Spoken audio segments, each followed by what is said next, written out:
You're listening to the Daily Sales Tips podcast, and I'm your host, Scott Ingram. Today's tip comes from Tabitha Cavanagh.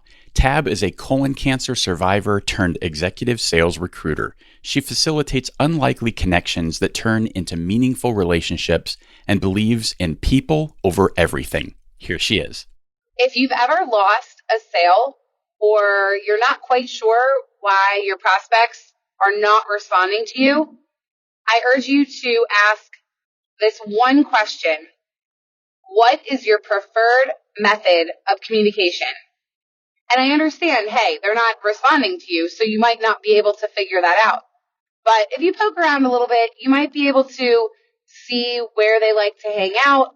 If they're hanging out a lot on LinkedIn, it might be that they're on their phone a lot, so a text message might be preferred, or maybe even a voice memo on LinkedIn, for example. But if you're not asking that question, you're probably missing out because you're spinning your wheels, sending email sequence after email sequence, and they're not ever going to respond to you because maybe they don't even check their email that often. I certainly know people that do not like email, and so they're going to respond to you much quicker if you're doing something like texting them.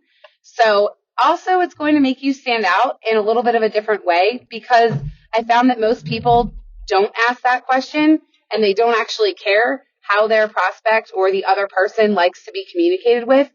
But imagine how much quicker you would get back to people if people were reaching out to you in the way that you preferred.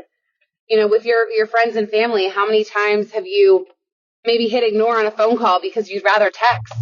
So that person understanding that about you, they'll be able to reach you much easier if you're communicating with them in that way. So if you're looking to keep that communication loop open and solid, then I would highly recommend making sure you understand what this method is and then just following that. And it's going to make for a much smoother process on both sides. For more about Tab the Recruiter and to connect with her on LinkedIn, just click over to DailySales.Tips/550. She's also giving away 5 copies of the book Standing O Encore. To get your copy, just be one of the first 5 people to complete the form on that page. Once you've done that, be sure to come back tomorrow for another great sales tip. Thanks for listening.